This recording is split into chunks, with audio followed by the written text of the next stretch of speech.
and welcome to an all-new edition of the Golden Standard, the official comic book review series of the Golden Age 1942, Blount County's #1 source for comics, gaming, collectibles, and so much more. We're located at 316 Court Street, across the street from the courthouse, in the historic WGAP radio building in downtown Maryville, Tennessee. Today we have a very special guest here on the Golden Standard. He's a local boy, originally from Knoxville, Tennessee, and just recently moved to Maryville. Ladies and gentlemen, Andrew Dudley. Andrew, thanks for coming out on the Golden Standard today. Thanks for having me. Awesome. Now, for those of you who don't know who this guy is yet, and I do mean yet, you're going to want to keep an eye on this guy because I'm telling you, it's not going to be long to where he's going to be taking off here pretty soon. You've already caught the attention of some current comic greats like Ethan Van Sciver, Joshua Williamson, Greg Capullo and Scott Snyder. You're a sculptor, you're an artist, you're a writer. You can see some of his paintings right here. He's a sort of a custom figure maker.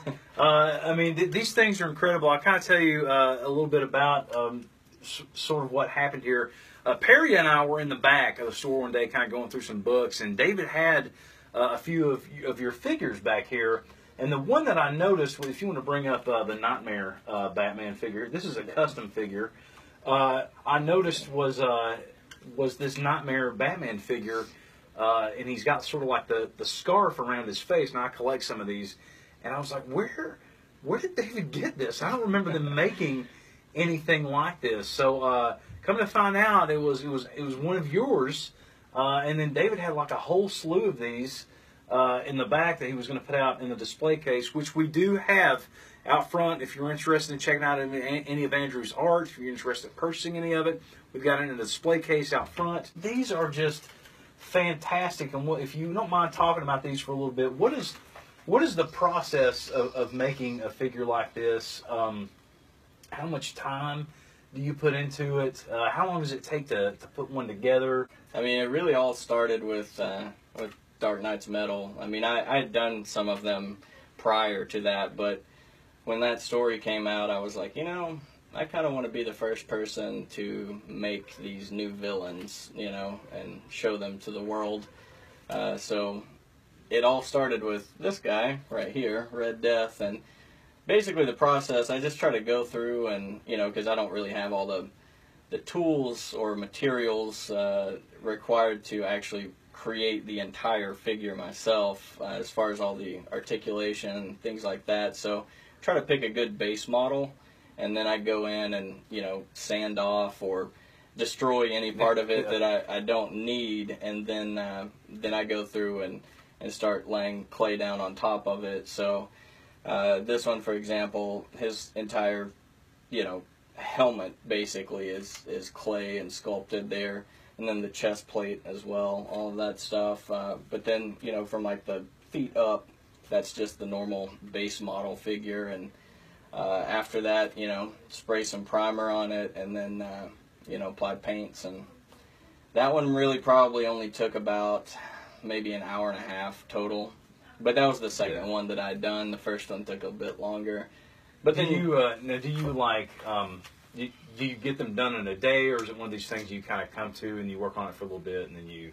Yeah, it's kind of different with each one, really. Like the first one started with Red Death, and my wife was actually out of town on a business trip, so I was just bored at the house, and so I knocked that one out like immediately that day. Really, the longest part was just waiting for the paint to dry. But then you got this guy, the Devastator here. He obviously took a lot longer than an hour and a half. Yeah. I probably worked on him for maybe 2 or 3 hours a week for maybe 2 or 3 weeks, because he's got a lot of sculpt work, and all of the little markings up and down his body are actually hot glue. Mm-hmm.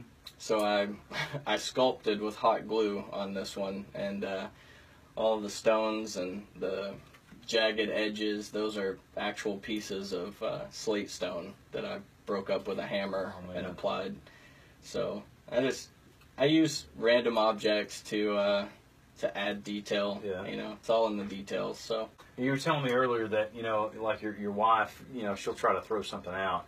You're like, no, I can Yeah, use that for later. I can use it. Yeah. That's gonna be some sort of material for an art project soon. Promise. I mean, that's like a true artist, man. You see something there that nobody else sees, and sure enough, I mean, look at this. This is, yeah. I mean, this is probably one of the best figures I've ever seen. Like, you don't see anything like this. I appreciate it. Out there, looking really good. What can you tell us about the Batman Who Laughs? Yeah, this guy, he actually was the second one. That's kind of when I decided, I might as well do the whole series of villains if I'm going to do this first one here. So, and I just love that character. From the first image I saw that Scott and Greg put out of that, I was just like, oh yeah, man, that is creepy and awesome. Yeah. So, he actually didn't take that long either. But I did use some kind of random objects to assist on here. Like his little spikes are actual nails that I trimmed and glued on there. He actually has a hex wrench as his crowbar there. But not a lot of sculpt work on him. I just kind of used, he's got rubber bands there for the belts, and I used a lot of random objects to create that one. So, and then underneath is just a really old Joker toy. I just took the bottom part and then put everything on top of him. These are customized figures, right? These are ones that you kind of added to, painted to a little bit. This was the first one that I noticed early. When I said Perry and I were in the back, kind of looking through the figures. Well, one of the first, I noticed the Nightmare Batman, and then the Court of Owls owl right here. I mean, just I don't know, man. Like.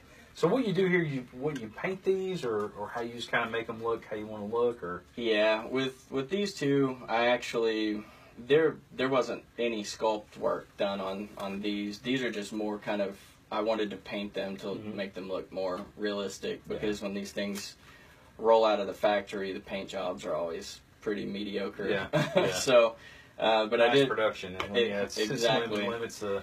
Yep. So I did add the cape and like the cloth work and all of that to make it look a little different. But overall, these two are just kind of the normal thing, just different paint job on top of it. Yeah. No, I love it. I mean, it looks incredible. I love especially the cloth capes. I mean, that's being somebody who collects action figures. A lot of the multiverse figures and some of the figures that come out nowadays.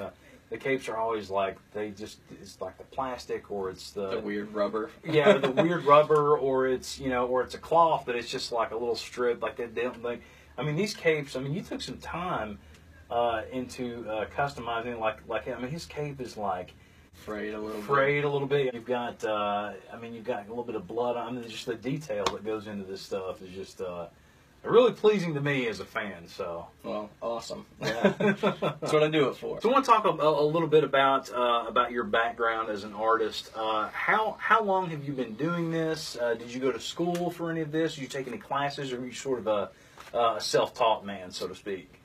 Yeah, didn't really have any classes. I mean, I've always been creative and loved art in general and comics from an early age, but never really took any classes for anything. Just kind of did my own thing, and I've really just kind of been that way since I was a kid, I guess. Yeah. Just always creative, trying to paint, draw, sculpt, do anything in the creative realm. So yeah, been like that for I'm 32 at this point, so quite a while. Quite a while. I think it's interesting that you didn't take any classes or anything. I think some of the best art comes from, I guess, sort of that self-exploration. You just kind of go out there into it, and you express yourself in a way that it's just honest. It's honest to how you feel. It's honest to your perception and the way you perceive the world and whatnot. So that's really cool. Really cool. Forge your own path, Yes, forge your own path. Forge your own path, folks. So you're obviously a comic book lover. I mean, I know for a lot of us that begins at childhood. Where did that start for you, Andrew? Where did that all begin? My love for comics really started when I was a kid. My Uncle John let me borrow a copy of Frank Miller's Dark Knight Returns, and I read it and pretty much just never left Gotham after that. It's pretty much a second home at this point. So I just love that story, and that's really the catalyst to everything as far as you know, my love of comics and wanting to pursue a career in comics. So it all kind of started there. And I've seen on some of your social media and whatnot, you're a big fan of DC, and a lot of that is reflected in your work. What is it that draws you towards these characters the most, as opposed to Marvel and any other sort of universe? I mean, I think it all kind of goes back to The Dark Knight Returns. I loved how dark and gritty, and I love the realism in the story versus some of the more supernatural things. I mean, my favorite comic book character has always been Batman, you know, and I love that because of the realism. You know, most of his villains are not, you know, supernatural or anything. Yeah, of course there are some, but at the bottom of every good Batman story is really just a solid true crime detective kind of story, and I've always been drawn to that. Yeah. But I don't have anything against Marvel. You know, I like some Marvel characters, but I'm a Batman fan and a DC fan, and I just love that side more, I guess. Not to really pick a side in the war, but you know, I've just always kind of leaned more heavily towards that side. So. Yeah, we talked about that a little bit earlier, how, you know, because I was the same way. That's where I really got into it, was with DC, and you tend to stay, you know, whatever ignited the flame to begin with, that sticks with you for the rest of your life. So, and it's no doubt done with you, and spawned this incredible these incredible projects that you've been working on. Artistically, who are your biggest influences? Man, that's a good one. I mean, I love, as far as writers, I love Frank Miller. I enjoy Scott Snyder's work a lot. Artist, Greg Capullo is just insane. He's phenomenal. And Jonathan Glapion is probably the best inker in the entire universe, in my opinion. He's awesome. But, yeah, I mean, there's too many to name, really.